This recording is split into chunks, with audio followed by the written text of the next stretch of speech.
So, today we're going to talk about something that's happening right in our homes, right on our screens. It's this constant tug-of-war between technology that's supposed to make our lives amazing and tech that, well, feels like it's doing the complete opposite.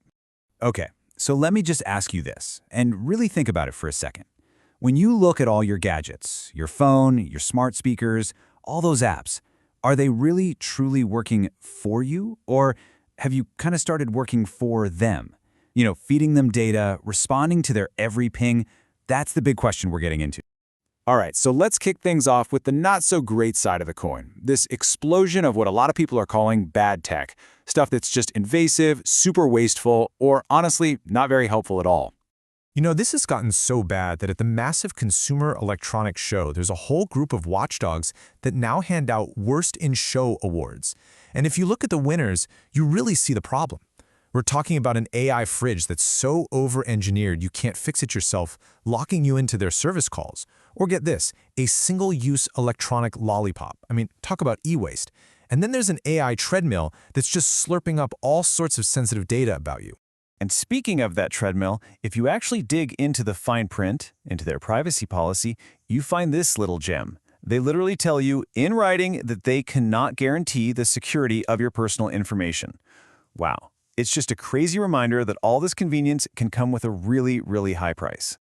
Okay, but it's not all doom and gloom. For every one of these invasive products, there's a counter-movement bubbling up, a resistance that's all about building tools to actually protect us. A perfect example of this is a new tool called Confer. It comes from Marlinspike, who's the genius behind the super secure messaging app Signal. And the idea behind it is so simple, but it's totally revolutionary. Your chats with an AI assistant should be 100% private. They should be encrypted so that nobody, not the company, not hackers, nobody can read them. And this quote right here, it just lays bare this huge philosophical split in the tech world. You put it next to that treadmill company's quote, and you're looking at two totally different universes. One says, we can't guarantee your security, while the other one is literally building its entire foundation on a promise of privacy. It's a completely different way of thinking about how tech should work. And it's not just the little guys either. We're talking big money. The AI company Anthropic just pumped $1.5 million into the Python Software Foundation. And what's so cool about this is that they're not just trying to make their own stuff safer. They're funding work to make the whole open source system, the very building blocks that millions of developers use, more secure for everyone. But here's the thing. This whole fight, it's not just happening on our screens anymore. It's spilling out into the real physical world, into places we go every single day. And honestly, the stakes are getting a lot higher. So get this, if you walk into a Wegmans grocery store in New York City, they've started collecting biometric data. We're talking patterns from your face, your eyes, even your voice. And they're collecting it from every single person who walks in the door. The reason? A super vague safety and security. What they do with that data, how they store it, that part's not so clear. And just like we're seeing surveillance expand, we're also seeing the resistance get stronger. People are getting fed up, and they're pushing lawmakers to give us powerful new tools to fight back. Take California, for example. They've rolled out this new law called DROP, and it's basically a one-stop shop to get your data deleted. So instead of trying to track down and contact hundreds of different companies, you can just go to one central place, prove you are who you say you are, and with one click, tell all of them to delete your info. It's so simple, but so incredibly powerful. And how powerful are we talking? Well, that one little request you make, it goes out to over 500 different data brokers. That is a massive shift, and it puts a ton of power right back where it belongs, in your hands. All right, now let's talk about the elephants in the room, big tech. Because companies like Google, well, they're playing a really interesting and complicated double game. They're offering us all this amazing convenience with one hand, while kind of taking our privacy with the other. Google's new AI inbox for Gmail is the perfect example. On the one hand, it's awesome, right? It can summarize those ridiculously long email chains, pull out a to-do list for you. But on the other hand, for it to do that, it has to read and analyze every single email you get. And here's the kicker. These tools are just going to show up automatically whether you asked for them or not. And this tension goes way beyond just your data.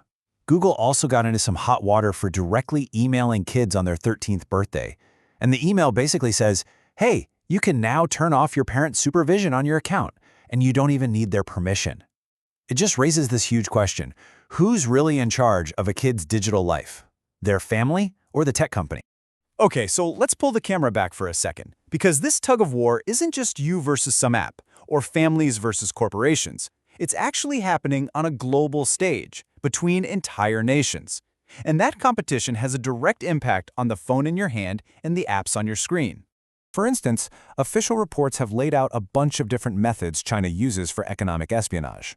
It's not just one thing. It's this whole strategy that includes massive hacking campaigns, pushing foreign companies to just hand over their tech secrets, and even illegally recruiting top engineers away from other firms.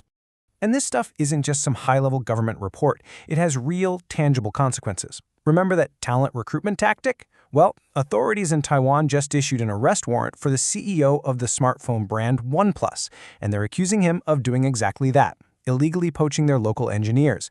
So, after hearing all that, what now? Where does that leave us? Well, the most important takeaway, I think, is this. It's your move. See, the thing is, the future of tech isn't written yet. It's not some predetermined path. We're seeing all these amazing new ideas pop up, from the privacy-first AI we talked about, all the way to wild stuff like neuromorphic computers that are designed to work like the human brain.